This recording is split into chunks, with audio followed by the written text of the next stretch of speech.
اندازہ لگائے جناب محمد رسول اللہ صلی اللہ علیہ وسلم کی موجودگی میں حضرت موسیٰ کی پیروی گمراہی ہے, حضرت عیسیٰ کی پیروی گمراہی ہے, حضرت سلیمان کی پیروی گمراہی ہے. آخری رسول کے آنے کے بعد اب باقی انبیاء کی پیروی اور ان کے نقش قدم پر چلنا یہ گمراہی ہے. تو نبیوں کے علاوہ کسی امتی کو اس مقصد سے پکڑ لیا جائے کہ ہم اسی کے نقش قدم پر چلیں گے تو یہ گمراہی ہوگی یا نہیں؟ جب نبیوں کے طریقے پر نہیں چلتے, باقی ان کے طریقے پر جب نہیں چل سکتے تو کسی اور کے پر چل سکتے ہیں. نبی وہ, رسول وہ جن کو اللہ نے چنا ہے, اللہ نے انتخاب فرمایا ہے. باقی کی تو گارنٹی بھی نہیں ہے, باقی کی گارنٹی بھی نہیں ہے, لیکن ان کی تو گارنٹی ہے. جب ان کو نہیں تھام سکتے, ان کی تقلید نہیں کر سکتے, تو پھر کسی امتی کی کیسے کی جا سکتی ہے؟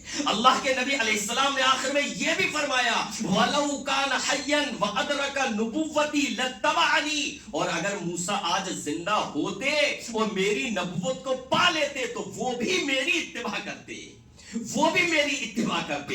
پتہ یہ چلا اگر حضرت موسیٰ زندہ ہو, اگر حضرت عیسیٰ زندہ ہو, اگر حضرت ابراہیم زندہ ہو, اگر حضرت یوسف بھی آ جائے, اگر حضرت سلیمان بادشاہ اور نبی وہ بھی آ جائیں, یہ سارے انبیاء تشریف لے آئے اور ہمارے آخری رسول جناب محمد رسول اللہ صلی اللہ علیہ وسلم موجود ہو, تو سارے انبیاء نبی کی پیروی کریں, تو کسی امتی کے لیے جائز ہو سکتا ہے کہ وہ کسی اور کی پیروی کرے؟ کون اس لائق ہے کہ رسول کی بات آنے کے بعد پھر اس کی بات کو ترجیح اور اہمیت دی جائے؟ اس لیے میرے بھائیوں اس بات کو سمجھو, ہم آپ کے خیر خواہ ہیں, دشمن نہیں ہیں. ہم آپ کے خیر خواہ ہیں, ہم آپ کی بھلائی چاہتے ہیں کہ بھلائی اس میں ہے کہ رسول گرامی علیہ الصلوۃ والسلام کی اتباع اور پیروی کی جائے. اللہ رب العالمین سے دعا ہے کہ رب العالمین مسلمانوں کو اس نقطے کو سمجھنے کی توفیق عطا فرمائے. رب العالمین مسلمانوں کے دلوں میں نبی کی عظمت کو صحیح طریقے سے بٹھا دے, نبی کی محبت کو صحیح طریقے سے بٹھا دے, اور اتباع کا جو حق ہے اس چیز کو اللہ رب العالمین مسلمانوں کو سمجھا دے. آمین یا رب العالمین. وصلی اللہ تعالی علی رسول خیر خلقہ محمد و آلہ و اصحابہ اجمعین برحمتک یا ارحم الراحمین.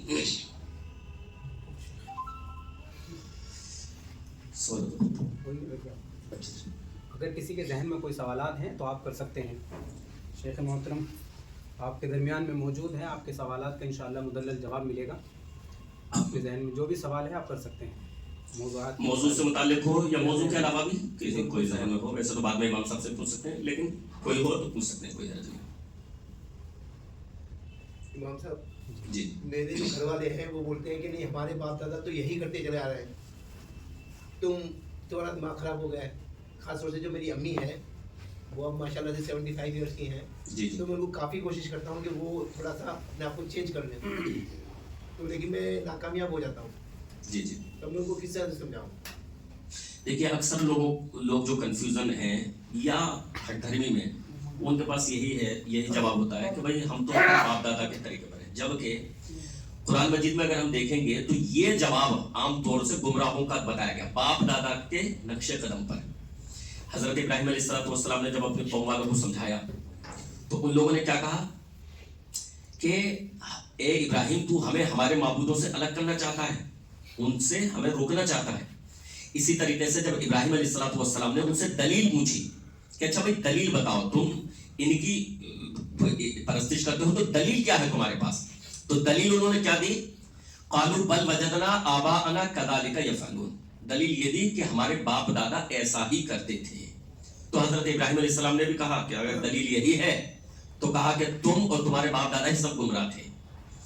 تو یہ دلیل کبھی بھی نہیں ہوتی ہے کہ ہمارے باپ دادا ایسا کرتے تھے. دلیل جو ہوتی ہے وہ اللہ کی بات ہوتی ہے اور رسول کی بات. اور اب جو آخری رسول اللہ نے بھیجا وہ کسے؟ جناب محمد رسول اللہ صلی اللہ علیہ وسلم کو. تو ہمارے لیے دلیل جو ہے وہ اللہ کی بات یعنی قرآن مجید اور حدیث جناب محمد رسول اللہ صلی اللہ علیہ وسلم کی. اور قرآن و حدیث کو صحابہ کے طریقے پر سمجھنا ہے, قرآن و حدیث صحابہ کو طریقے پر سمجھنا, تو یہ چیز دلیل ہے. بہرحال لوگوں کا عام طور پر یہی رویہ ہوتا ہے کہ کیا ہم اپنے باپ دادا کو سمجھا دیں, تو ہم اپنے باپ دادا کے طریقے کو چھوڑ دیں, تو انہیں سمجھایا جا سکتا ہے. آپ نے سمجھانا ہے پیار سے محبت سے, مان جائے تو ٹھیک ہے اور نہیں مان رہے تو بھئی آپ نے اپنا فریضہ ادا کر دیا. اللہ تعالیٰ نے خود رسول گرامی علیہ السلام سے کہا انک لا تہدی من احببت ولکن اللہ یہدی من یشاء. اے نبی آپ جسے چاہیں ہدایت نہیں دے سکتے, اللہ جسے چاہے ہدایت دے سکتا ہے. تو اپنا کام ہے حق بات پہنچا دینا, باقی ہدایت تو اللہ کے ہاتھ میں ہے، اللہ چاہے گا تو ہدایت ملے گی، اور اگر ان کے نصیب میں نہیں ہے تو ہدایت نہیں ملے گی. تو اپنا کام ہے سمجھانا، تو سمجھا دیجیے بس، اور مسلسل دعوت کا کام کرتے رہیے، ان کو مسلسل سمجھاتے رہیے. اچھا ایک سوال اور ہے صاحب، وہ ان لوگوں کو کبھی اتنی تعلیم نہیں مل پائی جن لوگوں کو، جی وہ ہمیشہ ہی پرانے زمانے کے حساب سے کہ وہ بہت اچھے تھے، وہ ایسا کرتے تھے، تو کیا وہ لوگ جنت میں جائیں گے؟ دیکھیے جو لوگ گزر گئے ان کے بارے میں تو ہم کوئی فیصلہ نہیں کرتے، اور کرنا بھی نہیں چاہیے کہ وہ جنت میں جائیں گے یا جہنم میں، کیونکہ ان کے سامنے جب وہ معاملہ تھا تو قرآن یا حدیث ان کو ملا یا نہیں ملا، سامنے ان کا تھا یا نہیں، یا انہوں نے جہالت میں وہ فتویٰ دیا، جہالت میں وہ عمل کر رہے تھے، یعنی اس چیز کا علم ہی نہیں تھا ان کو، تو وہ سارے معاملات ہیں. تو اللہ تعالیٰ نے بھی فرمایا کہ وہ جو لوگ گزر گئے وہ گزر گئے، ان کا معاملہ اللہ کے سپرد ہے، ہمیں اس سے کوئی فائدہ بھی نہیں ہونے والا بات وہ لگا کر کہ بھائی وہ جنت میں جائیں گے یا جہنم میں. ہم بس یہ جانتے ہیں کہ آج ہمارے سامنے قرآن و حدیث کی دلیلیں ہمارے سامنے موجود ہیں، تو ہمیں اس کے مطابق عمل کرنا چاہیے. جو گزر گئے، اگر آپ کے ماں باپ بھی کوئی بھی پوچھیں کہ بھائی ان کے بارے میں بتائیے، پھر کہیے ہم اس کے مکلف نہیں ہیں، ہم وہ بتانے کے ذمہ دار نہیں ہیں کہ ہمیں فیصلہ کرنا ہی ہے کہ وہ جنت میں جائیں گے یا جہنم میں. وہ اللہ بہتر جانے، اللہ کیا معاملہ کرے گا وہ اللہ کے پاس پہنچ گئے. ہم یہ جانتے ہیں کہ آج ہمارے سامنے رسول گرامی علیہ السلام کا طریقہ ہے، اب اگر ہم اس پر عمل نہیں کریں گے تو اللہ ہم سے ناراض ہوگا، ہم یہ جانتے ہیں، بس ہمیں ان کے بارے میں نہیں. تو یہ کہہ دیں اتنا کافی ہے. ان کے لیے دعا تو جیسے دعا کر سکتے ہیں. اگر صرف دعا کرنے کے لیے جو منع کیا گیا ہے کہ اگر کسی کے بارے میں علم ہے کہ وہ شرک کرتا ہے تو اس کے بارے میں دعائے مغفرت نہیں ہے. دعائے مغفرت، اب ان کا انتقال ہو گیا ہے تو جو شرک پر مرا ہے اس کے لیے دعائے مغفرت نہیں ہے، وہ کوئی بھی ہو اس کے لیے دعائے مغفرت نہیں ہے. اللہ کے نبی علیہ الصلوۃ والسلام کے چچا ابو طالب بہت ہمدرد تھے رسول اللہ علیہ السلام کے، اور بہت زیادہ آپ کی حمایت کی، اور آپ کو اپنی اولاد سے زیادہ محبت دی، اولاد سے زیادہ انہیں سپورٹ کی جناب ابو طالب نے. اور رسول گرامی علیہ الصلوۃ والسلام آخری وقت تک کوشش کرتے رہے کہ چچا آپ ایمان لے آئیں، کلمہ توحید پڑھ لیں، مگر وہ ایمان نہیں لائے. اور کیونکہ دوسرے لوگ بھی بہکا رہے تھے اس وقت، یہ ابو جہل وغیرہ یہ سب موجود تھے، وہ کہتے تھے کیا باپ دادا کے دین سے پھر جاؤ گے. دیکھیے لوگوں کی گمراہی کا ایک بڑا سبب یہی ہے کہ باپ دادا کا دین.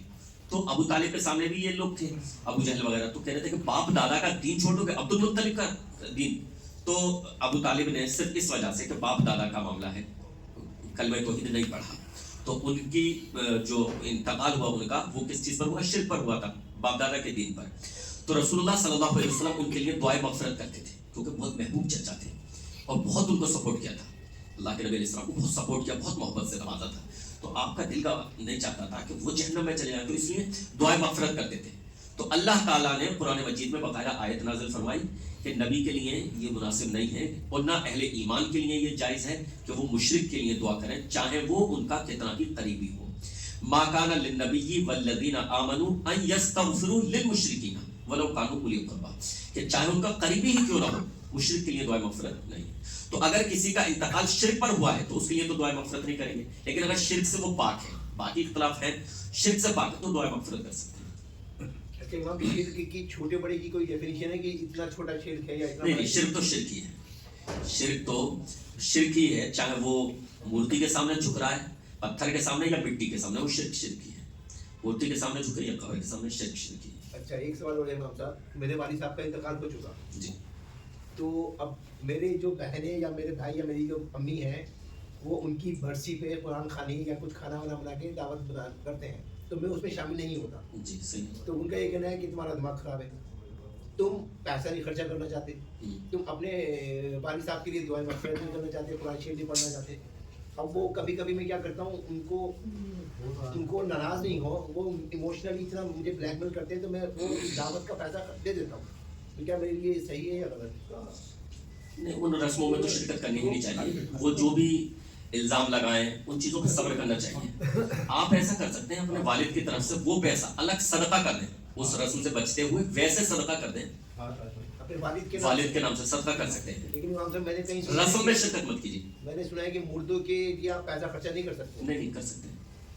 مردے کے لیے مالی، یہ تو ایک ہے بدنی عبادت اور ایک ہے مالی عبادت. تو بدنی عبادت جو ہے جو ہم جسم سے کرتے ہیں جیسے نماز پڑھنا بھی بدنی عبادت جو ہے یہ نہیں کر سکتے ہیں لیکن مال یہ کر سکتے ہیں مال خرچ کر سکتے ہیں اس کے آپ پیسے سے ان کے نام کی مسجد بنوا دیں مسجد میں دے دیں کسی بیوہ کو دے دیں کسی یتیم کو دے دیں کسی کی بچی شادی نہیں ہو رہی ہو اس میں خرچ کر دیں اس کی شادی کروا دیں کسی کا قرض اتروا دیں جو بھی کہیں نل لگوا دیا پانی کا انتظام کر دیا جو بھی تو مال خرچ کر سکتے ہیں میت کے لیے قربانی بھی کر سکتے ہیں ان کے نام سے قربانی میں تھوڑا سا اختلافی مسئلہ ہے تو قربانی سے بچنا ہی چاہیے ثابت نہیں ہے میت کی طرف سے قربانی ثابت نہیں ہے اس پیسے کو صدقہ کر دیں جس میں کوئی اختلاف نہیں ہے صدقہ کرنے میں تو کوئی اختلاف نہیں ہے کسی مسلک میں اختلاف کہ میت کی طرف سے مال خرچ کر سکتے اہل حدیث کے ہی امام صاحب یہ بولتے ہیں کہ نہیں جو ایک مر گیا اس کا اکاؤنٹ بند ہو گیا آپ اس کے نام سے کچھ نہیں کر سکتے نہیں وہ غلط ہے کون صاحب ہے کس نے امام صاحب نام تو پتہ نہیں کیا ہے نہیں ویسے نہیں لیکن ایسا میں نے نہیں سنا تھا کسی اہل حدیث سے بھی تو کوئی ہو سکتا ہے کوئی ہو کہیں سے فارغ ہوئے ہو کبھی ایسا ہو جاتا ہے کہ کئی مرتبہ انسان کیونکہ ادارے میں تو اس نے پڑھا باہر نکلا تو اتنا زیادہ مزہ نہیں ہے مسائل کا علم نہیں ہے تو کئی مرتبہ غلطی کر دیتا ہے تو اپنا تو منہج یہ ہے کہ بھائی غلطی کسی سے بھی ہو سکتی ہے غلطی نہیں ہو سکتی تو صرف جناب محمد رسول اللہ صلی اللہ علیہ وسلم سے تو کسی نے اگر ایسی بات کہی بھی ہے تو وہ قابل قبول نہیں ہے کیونکہ حدیث سے اجازت ملتی ہے حدیث سے اذا مات اللہ کے نبی علیہ السلام نے فرمایا اذا مات الانسان انقطع عنه عمله الا من ثلاث صدقۃ جاریۃ او علم ينتفع به او ولد صالح يدعو له یا صدقۃ جاریۃ او علم ينتفع به او ولد صالح يدعو له کہ جب انسان مر جاتا ہے تو اس کے عمل کا سلسلہ ختم ہو جاتا ہے ٹوٹ جاتا ہے سوائے تین چیزوں کے ایک تو صدقہ جاریہ اس کا اسے اجر و ثواب ملتا رہتا ہے اب صدقہ جاریہ کیسا بھی چاہے اس نے اپنی زندگی میں کیا ہو یا بعد میں اس کی اولاد اس کی طرف سے کرتی ہے بس صدقہ جاریہ جو بھی ہے اس کا جو ثواب اسے ملتا رہتا ہے یا پھر اس کا علم اس سے لوگ فائدہ اٹھائیں کسی نے کتاب لکھ دی توحید پر سنت پر کسی اور مسئلے پر اس سے لوگ جب تک فائدہ اٹھائیں پڑھیں اسے بھی اجر و ثواب ملے گا جس کا انتقال ہو گیا مرنے کے بعد بھی یا کسی کی تقریر یوٹیوب پر اپلوڈ ہے لوگ جب تک اسے سنیں فائدہ اٹھائیں تو اسے بھی اجر و ثواب ملے گا تو ایک تو صدقہ جاریہ ہو گیا ایک علم اور ایک بتایا او ولد صالح یدعو له اس کی نیک اولاد جو اس کے لیے دعا کرتی ہے اس کا بھی سب فائدہ ملتا ہے تو اللہ کے نبی علیہ السلام نے خود وضاحت کر دی ہے کہ تین چیزوں کا اسے ملتا ہے جی شیخ اذان جی